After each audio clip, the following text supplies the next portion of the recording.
ইউরোপীয় ইতিহাসে এমন কিছু নির্যাতন পদ্ধতি ছিল যেগুলো প্রত্যেকটাই গা শিউরে ওঠার মতো।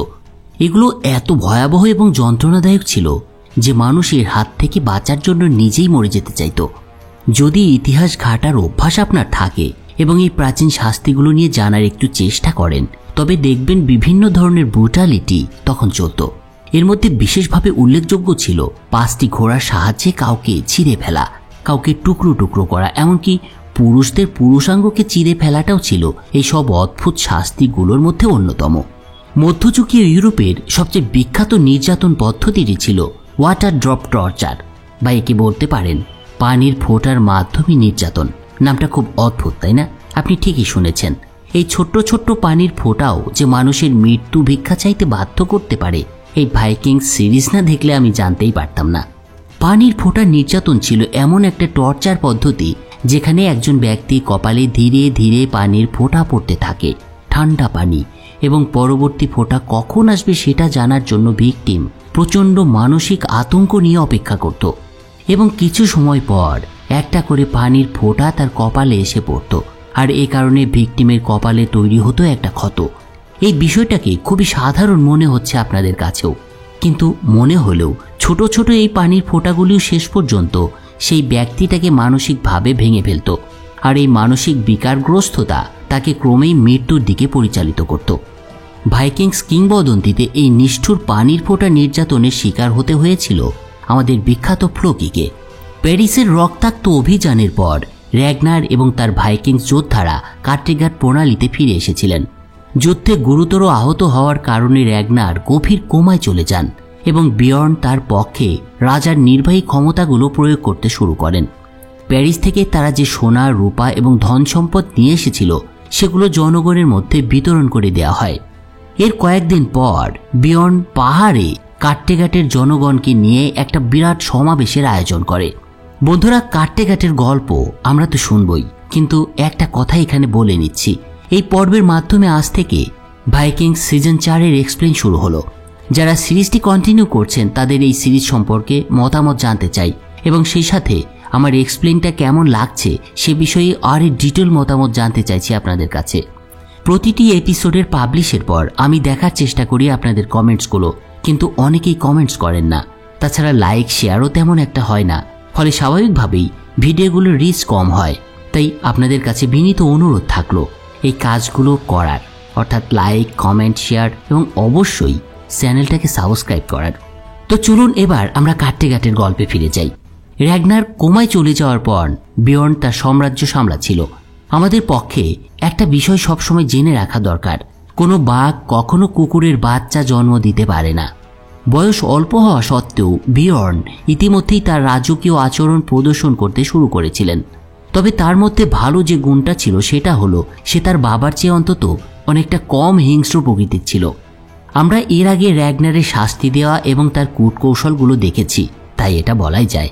সেদিন বিয়র্ন প্রথমে তার বাবা যে একজন দানশীল মানুষ সেটা উল্লেখ করেন সকলের উদ্দেশ্যে, এবং তারপর অ্যাথেলিস্তানের প্রশংসা করতে শুরু করেছিলেন তিনি। বিয়র্ন সবার উদ্দেশ্য বলেছিল অ্যাথেলিস্তানের নির্দেশনার কারণেই আজকের এই সব কিছু সম্ভব হয়েছে। প্যারিস প্রকৃতপক্ষেই অ্যাথেলিস্তানের বর্ণনার মতোই দুর্দান্ত এবং জাঁকজমকপূর্ণ ছিল।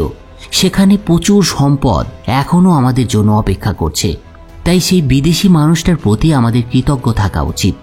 কিন্তু আমরা একই সাথে এই উপকারী মানুষটাকে হারিয়ে ফেলেছি। আমাদের মধ্যে একজন নির্মমভাবে তাকে খুন করেছে, তাই সেই ব্যক্তিটার শাস্তি পাওয়া উচিত। এরপর অ্যাথেলিস্তানকে হত্যাকারী খুনি ফ্লোকিকে বিয়র্ন শাস্তি দেওয়ার সিদ্ধান্ত নেন, কিন্তু ফ্লোকি নিজেকে তখন রক্ষা করার চেষ্টা করেছিলেন।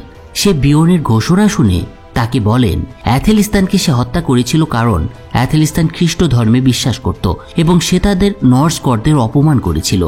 তাই সে যেটা করেছিল সেটা দেবতাদের নির্দেশনাই করেছিল, আর এর জন্য তার মধ্যে বিন্দু মাত্র অনুশোচনা নেই। ফ্লোকির সমস্ত আত্মরক্ষামূলক কৌশল এবং কথাবার্তাগুলোকে খুবই দুর্বল এবং ভিত্তিহীন বলেই মনে হয়েছিল সবার কাছে। ফ্লোকিকে এরপরে একটা চত্বরে কুকুরের মতো শিকল দিয়ে বেঁধে রাখা হয় এবং সেই সাথে মানুষের অবজ্ঞাও সহ্য করতে হয়েছিল তাকে। আমরা জানি ফ্লোকি ছিল ভাইকিংসদের মধ্যে সেরা একজন জাহাজ নির্মাতা এবং র্যাগনারের সবচেয়ে কাছের বন্ধু, কিন্তু ধীরে ধীরে র্যাগনার অ্যাথেলিস্তানের প্রতি ঝুঁকে যাওয়ার কারণে ফ্লোকির মধ্যে হিংসার দানা বাঁধতে শুরু করে। আর এরই ফলশ্রুতিতে ফ্লোকির হাতে খুন হতে হয় অ্যাথেলিস্তানকে। সব মিলে আসলে ভাইকিংসদের জন্য অনেক কিছু করা সত্ত্বেও তার ভয়ঙ্কর একটা পরিণতি বরণ করতে হয়েছিল। তাকে ওয়াটার ড্রপ পানিশমেন্টের মুখোমুখি হতে হয়েছিল শেষ পর্যন্ত। আর এ কারণেই ফ্লোকিকে পাহাড়ের একটা গুহায় হাত বেঁধে দাঁড় করিয়ে রাখা হয়। কিন্তু সেই অবস্থাতেও তার স্ত্রী হেলগা প্রতিদিন তাকে খাবার এনে দিত এবং ফ্লোকির প্রতি ভীষণ অনুগত থাকার চেষ্টা করত সে। অন্যদিকে র্যাগনারের অবস্থাও দিন দিন আরও অবনতির দিকে যাচ্ছিল।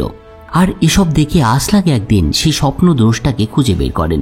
তার কাছে সেদিন আসলাক জানতে চান র্যাগনারের মৃত্যুর পর সে তার স্থলাভিষিক্ত হতে পারবে কিনা। আসলাকের কথার জবাবে দ্রষ্টা তাকে সরাসরি সেদিন হ্যাঁ বা না কোনো উত্তরই দেননি। তবে তার নিশ্চুপ থাকার বিষয়টাকে আসলাককে কিছুটা আত্মবিশ্বাস জুগিয়েছিল। সে ভাবতে শুরু করেছিল এটা হয়তো খুব তাড়াতাড়ি ঘটবে এবং সে একসময় কাট্টেঘাটের রানী হবে। দ্রষ্টার সাথে দেখা শেষ করে সেদিন বাড়ি ফিরে আসার সাথে সাথেই তার দ্বিতীয় ছেলে উবে আসলাককে জানায় তার বাবা র্যাগনার আগের থেকে একটু সুস্থ হয়ে উঠেছে এবং বিছানায় উঠেও বসেছে সে। ছেলের এই কথাটাতে একটু ভালো লাগলেও তার মনের কোথাও যেন একটু খারাপ লাগাও শুরু হয়। অন্যদিকে একই সময়ে হেলগা ফ্লোকিকে র্যাগনারের এই জেগে ওঠার কথাটা জানায় এবং তাকে এটাও বলে কোনোভাবে ফ্লোকি যেন এখান থেকে পালানোর চেষ্টা করে, না হলে র্যাগনার হয়তো তাকে হত্যা করে বসবে। সেদিন সন্ধ্যায় আসলাক র্যাগনারের সুস্থতা উদযাপনের জন্য বিশাল একটা ভোজসভার আয়োজন করে। রাতে খাবার টেবিলে হলুদ চামড়ার এক দাস র্যাগনারের দৃষ্টি আকর্ষণ করে। তার চোখে মেয়েটার সম্পর্কে প্রশ্ন দেখে আসলাক র্যাগনারকে বলে মেয়েটা হচ্ছে একজন দাসী। এই দাসকে সে বাজার থেকে কিনে এনেছিল এবং এর নাম হচ্ছে ইদু। এ সময় আসলাক তাকে এটাও বলে মেয়েটাকে যদি তার পছন্দ হয় তবে সে চাইলে তার মতো করে তার সাথে সময় কাটাতে পারে, সে আপত্তি করবে না। তবে আসলাকের কথায় র্যাগনার কোনো প্রতিক্রিয়া জানায়নি। এরপর যখন সে জানতে পারে বিয়ন্ড ফ্লোকিকে গ্রেপ্তার করেছে তখন তার মুখটা গম্ভীর হয়ে যায়। র্যাগনারের কাছে ফ্লোকি ছিল একজন সত্যিকারের ভালো বন্ধু। সে তাকে এর আগে সম্মান এনে দিয়েছে এবং ফ্লোকি তাকে আগে একবার বাঁচিয়েছিল। আসলে ফ্লোকির কথা শুনে র্যাগনার মূলত সিদ্ধান্ত নিতে পারছিল না যে বিয়ন্ড যেটা করেছে সেটা সত্যি কিনা। তাছাড়া অ্যাথেলিস্তানের মৃত্যুর জন্য ফ্লোকি সম্পর্কে বিয়ন্ডের সিদ্ধান্তকে তিনি ঠিকভাবে মূল্যায়ন করতে পারছিলেন না। সত্যিই র্যাগনার এ সময় দ্বিধাগ্রস্ত হয়ে পড়েছিলেন ফ্লোকির বিষয়ে। তবে একই সাথে সে তার ছেলের এ ধরনের সিদ্ধান্তের সমালোচনা করেছিলেন এবং তার সিদ্ধান্ত নেয়ার দক্ষতাটাকেও প্রশ্নবিদ্ধ করেছিলেন তিনি। যা হোক, অন্যদিকে প্যারিসে রোলোর অবস্থা কিন্তু পোয়াবারো হয়ে গিয়েছিল। রোলোকে ইতিমধ্যেই রাজা চার্লস নিয়োগ করেছিলেন। রাজা শুধু রোলোকে একটা উপাধি এবং জমি দান করেননি, বরং তার সাথে নিজের মেয়ে রাজকুমারী গিসলার বিয়েও দিয়ে দিয়েছিলেন। গিসলার চরম আপত্তির মধ্য দিয়েই রোলোর সাথে বিয়ে অনুষ্ঠিত হয়। বিয়ের পরেই রোলো তার শ্বশুর মানে রাজা চার্লসের বিশ্বাস অর্জন করার জন্য একটা ভয়ঙ্কর কাজ করে বসেন। সে সিদ্ধান্ত নেয় প্যারিসের সৈন্যদের সাথে নিয়ে সে তার জাত ভাই মানে র্যাগনারের রেখে যাওয়া ভাইকিংসদের সে মেরে ফেলবে। এই চিন্তা ভাবনার মুহূর্ত থেকে রোলো আসলে আনুষ্ঠানিকভাবে র্যাগনারের সাথে বিশ্বাসঘাতকতা করে বসেছিল এবং ভাইকিংসদের জন্য শত্রু হয়ে উঠেছিল সে। সেই চিন্তা থেকেই একদিন হামলা করা হয় ভাইকিংসদের উপরে, আর সেটার নেতৃত্ব দেন স্বয়ং রোলো। অন্যদিকে র্যাগনারের অভিযোগের কারণে বিয়র্নের র্যাগনারের উপরে অনেক রাগ হয়, তাই সে তার বাবার কাছ থেকে চলে যাওয়ার কথাও ভাবতে থাকে।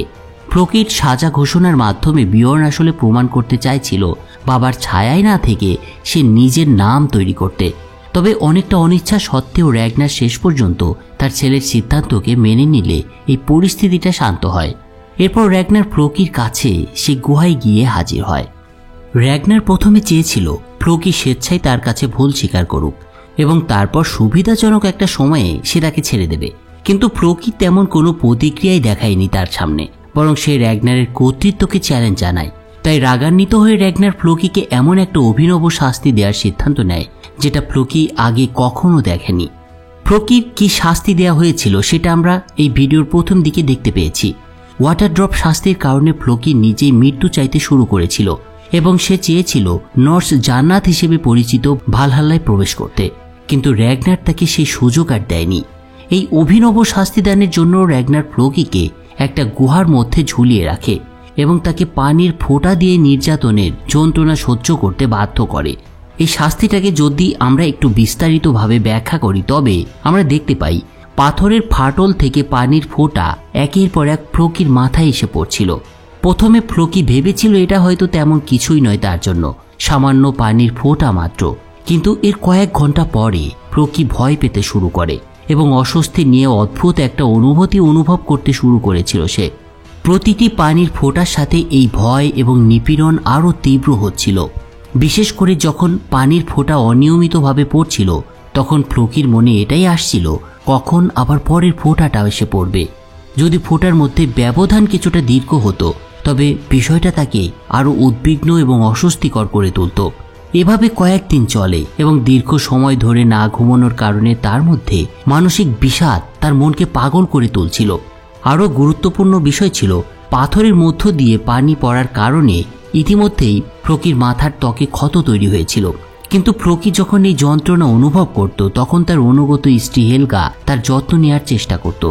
হেলগাকে দেখা যেত ফ্লোকির মাথার উপরে একটা ধাতব পাত্র ধরে রাখতে, যাতে তার স্বামীর কষ্ট কিছুটা লাঘব হয় এবং সে দাঁড়ানো অবস্থাতে যাতে একটু ঘুমোতে পারে। কিন্তু কতক্ষণ আর পাত্র মাথার উপরে ধরে রাখা সম্ভব? একসময় প্রচণ্ড ক্লান্তির কারণে হেলগাও ঘুমিয়ে পড়ত। আর এই মানসিক যন্ত্রণায় ফ্লোকি কতটা কষ্ট পেয়েছিল সেটা জাস্ট কল্পনা করাও কঠিন। ফ্লোকি চাইতো তার স্ত্রী তাকে হত্যা করুক, যাতে এই অমানবিক নির্যাতন বন্ধ হয়ে যায়। কিন্তু হেলগা কিভাবে এটা করতে পারত? এদিকে একদিন রাতে র্যাগনার একটা স্বপ্ন দেখে। সে স্বপ্নে দেখতে পায় অ্যাথেলিস্তান তাকে বলছে ফ্লোকির উপরে এই শাস্তিটা বন্ধ করতে এবং তার প্রতি করুণা দেখাতে। র্যাগনার অ্যাথেলিস্তানকে অনেক বেশি মান্য করত, তাই শেষ পর্যন্ত পরের দিন র্যাগনার সেই গুহায় গিয়ে ফ্লোকিকে মুক্ত করে দেয়। এই ভয়াবহ নির্যাতন ফ্লোকিকে র্যাগনারের সাথে বিশ্বাসঘাতকতা করার জন্য একটা দৃঢ় প্রতিজ্ঞ করে তুলেছিল তাকে। কিন্তু সে আসলে কিছু করতে পেরেছিল কিনা সেটা আমরা ভবিষ্যতে দেখব। অন্যদিকে কিছুদিন আগে আমরা দেখেছিলাম যেদিন র্যাগনার রোগ থেকে সুস্থ হয়ে উঠেছিল, সেদিন এক এশিয়ান হলুদ চামড়ার মেয়ের দাসীকে সে দেখতে পেয়েছিল। কিন্তু সেই ইন্দু আসলে কিভাবে আসলাকের সাথে জুটেছিল? একদিন আসলাক প্রথমবারের মতো সেই ইন্দুকে বাজারে দেখতে পায়।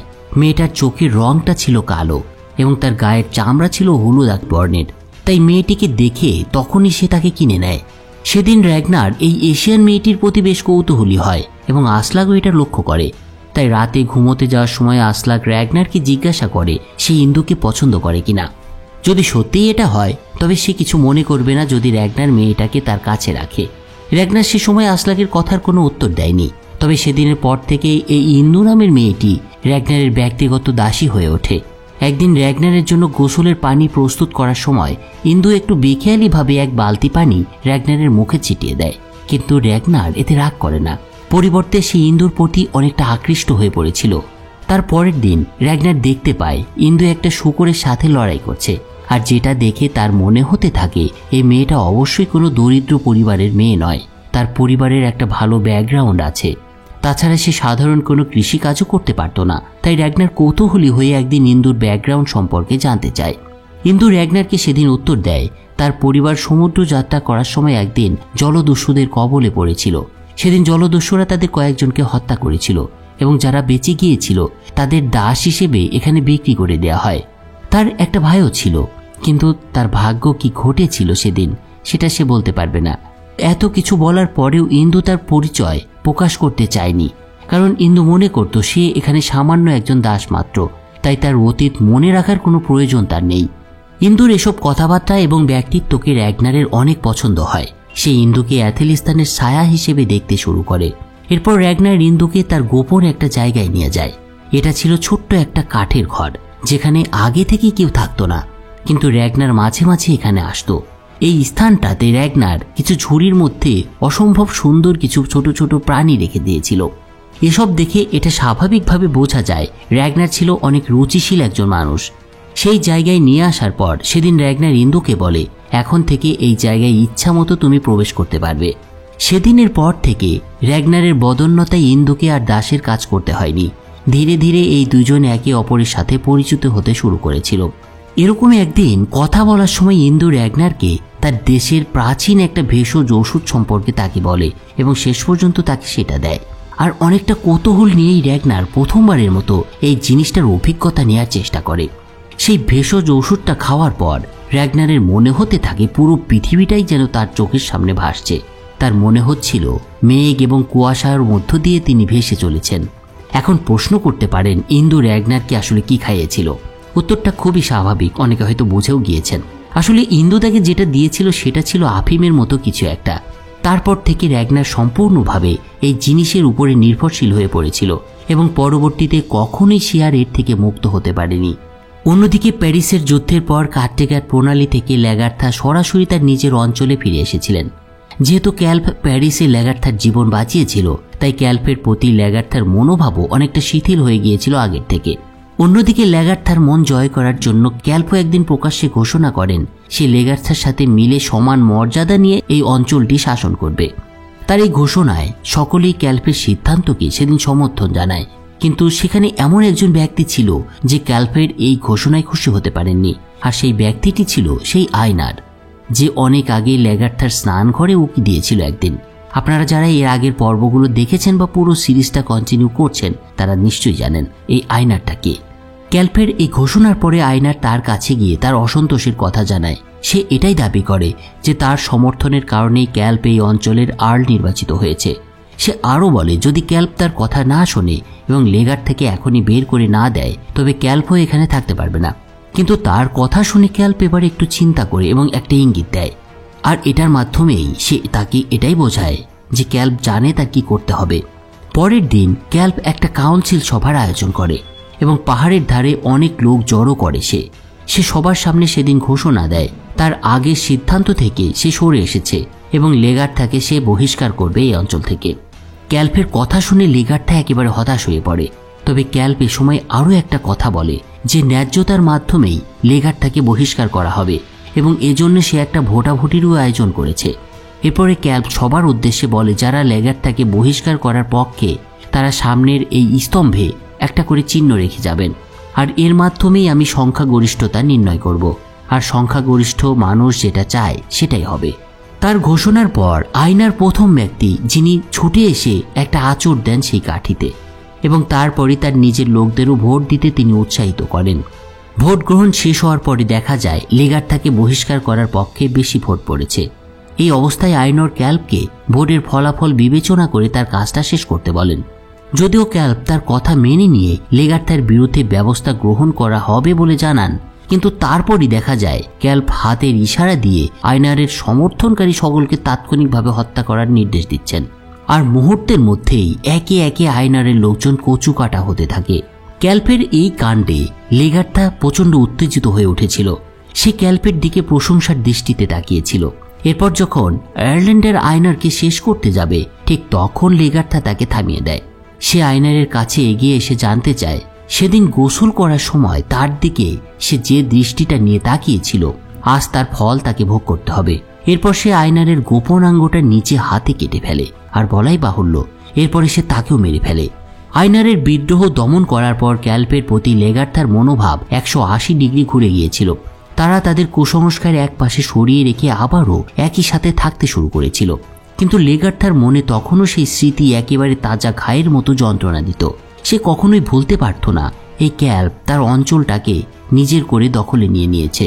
কিন্তু তারপরেও লেগার্থা ক্যাল্পে মেনে নিয়ে তার সন্তান নিজের পেটে ধারণ করেন। আসলে লেগার্থা কিন্তু ততদিনে একজন দাদি হয়ে গিয়েছিল, কিন্তু তার রূপের জৌরুস এতটাই ছিল যে তাকে দেখে তখনও লাস্যময়ী নারীর মতোই লাগত। লেগার্থা প্রেগনেন্ট এটা জানার পর ক্যাল্প আনন্দিত হয়ে লেগার্থাকে বিয়ের প্রস্তাব দেয় একদিন। এর প্রায় 1 মাস পরে পরিকল্পনা অনুসারে বিবাহ অনুষ্ঠিত হয় এই দুজনের মধ্যে। কিন্তু সেই দিনই একটা ভয়ানক ঘটনার জন্ম দেয় লেগার্থা। সে ক্যাল্পকে চুম্বন করার সময় তার কাছে আগে থেকে লুকিয়ে রাখা একটা ছুরি সরাসরি ক্যাল্পের হৃৎপিণ্ডে বরাবর ঢুকিয়ে দেয়। আসলে এটাই ছিল লেগার্থা, আসল লেগার্থা। সে আসলেই ক্যাল্পের বেইমানি কখনোই ভুলতে পারেনি। এ সময় বাইরে মানুষজন লেগার্থা এবং ক্যাল্পের বিয়ের আনন্দ উদযাপন করছিল, কিন্তু একটু পরেই তাদের হাসি খুশি অবস্থার মধ্যেই লেগার্থা রক্তাক্ত হয়ে বাইরে বেরিয়ে আসে। তাকে এই অবস্থায় দেখে সবাই অবাক হয়ে যায় এবং সেই অবস্থাতেই লেগার্থা সবার উদ্দেশ্যে ঘোষণা করে এই অঞ্চলে তিনিই এখন একমাত্র বৈধ আর্ল। তার প্রাক্তন স্বামী র্যাগনারের বিশ্বাসঘাতকতার পর থেকে লেগার্থা আর কখনোই প্রেমে বিশ্বাস করেনি। তার মনে শুধুমাত্র তার বাহুতে কতটা শক্তি আছে সেটার উপরেই বিশ্বাস রাখত সে। এই আবেগ অনুভূতিকে লেগার্থা আসলে কখনোই প্রশ্রয় দেয়নি। আর তার এই কাণ্ড দেখে আয়ারল্যান্ডার বিস্মিত হয়ে গিয়েছিল। সে ভাবতে থাকে আর্লের জন্য লেগার্থা ক্যাল্পকে কেন হত্যা করতে যাবে। কারণ ক্যাল্প তো ইতিমধ্যে ঘোষণাই দিয়েছিল যে তারা যৌথভাবে এই জায়গাটা শাসন করবে। আয়ারল্যান্ডের এই কথার জবাব লেগার্থা কিন্তু সেদিন দিয়েছিলেন। ক্যাল্পের মৃত্যুর পর লেগার্থা আয়ারল্যান্ডারকে জিজ্ঞাসা করেন সে এই জায়গা ছেড়ে চলে যাবে নাকি তার সাথে থেকে যাবে। আয়ারল্যান্ডার কোনো দ্বিধা ছাড়াই সেদিন লেগার্থার পাশে থাকার সিদ্ধান্ত নেন, কারণ তিনিও র্যাগনারের সাথে লুটপাট করার জন্য প্যারিসে যেতে চেয়েছিলেন। এদিকে এরপর দেখতে দেখতে চোখের পলকে বসন্ত চলে আসে এবং ভাইকিংসদের বিভিন্ন দল ক্যাটটেগার্ড প্রণালীতে এসে জড়ো হতে শুরু করে প্যারিস আক্রমণ করার জন্য প্রস্তুতি নিতে। এ সময় সেখানে মুখে উল্কি দিয়ে ভর্তি একজন লোককেও দেখা যায় র্যাগনারের বাহিনীতে যোগ দিতে। এই লোকটির নাম ছিল হ্যারল্ড। সে অন্য এক ভাইকিং উপজাতির একজন আর্লো ছিলেন। এর মধ্যে বিয়র্ন অনেকদিন ধরে বাইরেও ছিল। সে বাইরের দুনিয়াটা কেমন সেটার অভিজ্ঞতা অর্জন করতে গিয়েছিল, আর শেষ পর্যন্ত সেও এসে যোগ দেয় ক্যাটটেগার্ড প্রণালীতে। একদিন বিয়র্নের সাথে পরিচিত হওয়ার পর হ্যারল্ড তাকে বলে, আমি কেবল অগ্রদূত মাত্র, আমার ভাই হাল্ফদান মূল বাহিনীর নেতৃত্ব দিচ্ছেন এবং তিনি কিছুক্ষণের মধ্যেই এখানে এসে পৌঁছাবেন। শীঘ্রই তিনি আমাদের সাথে যোগ দেবেন এবং আমরা প্যারিস আক্রমণ করার জন্য র্যাগনারকে অনুসরণ করব। তো এর কিছুক্ষণের মধ্যেই দেখা যায় হাল্ফদান তার নৌবহর নিয়ে ক্যাটটেগার্ড প্রণালীতে এসে পৌঁছায়। এই হ্যারল্ড ব্রাদার্স র্যাগনারের বীরত্বের কথা আগে থেকেই জানত, তাই সে আগ্রহের সাথে র্যাগনারকে বলে কখন প্যারিস আক্রমণের উদ্দেশ্যে তারা বের হবে, কারণ খ্রিস্টানদের হত্যা করার জন্য তারা অধৈর্য হয়ে উঠেছে। তার কথায় র্যাগনার শান্তভাবে উত্তর দেয়, একবার তারা প্যারিসে পৌঁছালে তাদের প্রচুর সুযোগ থাকবে সেখানে। এ সময় আরও একটা বিষয় লক্ষ্য করা যায়, র্যাগনারের লাল ঠোঁটটা ধীরে ধীরে কাঁপছে, মানে সে ইন্দোর আফিমের প্রভাবের আসলে সম্পূর্ণ নিয়ন্ত্রিত হয়ে গিয়েছিল। সেদিন রাত্রে ভাইকিংসরা একটা ভোজ সভার আয়োজন করে। সবাই যখন খাওয়া দাওয়ার জন্য একত্রিত হয়েছিল সেই অনুষ্ঠান স্থলে, তখন সেই বাড়ির ছাদে আর একটা ব্যাপার লক্ষ্য করা যায়। ছাদে শুয়ে আছে দুজন মানুষ। তাদের একজন হচ্ছে ইন্দু এবং অন্যজন র্যাগনার। এরা একে অপরের কাছে তাদের হৃদয় উজাড় করে দিচ্ছিল। তবে বলাই বাহুল্য এটা আফিমের কারণে হয়েছিল। কিন্তু র্যাগনার ইন্দুকে বলেছিল সে যুদ্ধ এবং হত্যা করতে করতে ক্লান্ত হয়ে পড়েছে। সে ইন্দুকে ইংল্যান্ডে অবস্থানকারী তার লোকদের গণহত্যার কথাটাও বলে দিয়েছিল। র্যাগনারের আন্তরিকতা দেখে ইন্দু তার নিজেরও কিছু কথা তার সাথে শেয়ার করে। এর পরের দিন র্যাগনার ঘোষণা করে তারা 3 সপ্তাহের মধ্যে প্যারিসের উদ্দেশ্যে রওনা হবে। তার কথায় সবাই উল্লাস করে ওঠে এবং আনন্দ শুরু করে। অবশেষে একদিন সেই মহেন্দ্র খন এসে উপস্থিত হয়। রওনা হওয়ার আগে র্যাগনার ইন্দুকে একসময় ডেকে নেয় এবং তার কাছ থেকে আরও আফিম চায়। আসলে এতক্ষণে সে এই পদার্থ দ্বারা সম্পূর্ণভাবে নিয়ন্ত্রিত হয়ে গিয়েছিল, আর তার থেকে সে বলাই বাহুল্য মুক্তি পেতে পারছিল না। কিন্তু ইন্দু তাকে বলেছিল সে তাকে খুব বেশি দিতে পারবে না, কারণ এটা সে বেশি গ্রহণ করলে নিজেকে আর নিয়ন্ত্রণ করতে পারবে না সে। তবে ইন্দু এ সময় র্যাগনারের কাছে অনুরোধ করে যে তাকে যেন প্যারিসে নিয়ে যেতে পারে সে, কারণ সে প্যারিসিয়ানদের ভাষা জানে। র্যাগনার চিন্তা না করেই তার কথায় রাজি হয়ে যায়, কারণ সত্যি তার একজন অনুবাদকের প্রয়োজন ছিল। তো এই 3 সপ্তাহ পর ভাইকিংসদের অভিযানে শতাধিক যুদ্ধ জাহাজ ধীরে ধীরে ক্যাটটেগার্ড প্রণালী থেকে বেরিয়ে আনুষ্ঠানিকভাবে প্যারিসের দিকে রওনা হয়। এর আগে প্যারিসে ঢুকতে র্যাগনারের ভাইকিংসদের অনেক কাঠ খড় পোড়াতে হয়েছিল।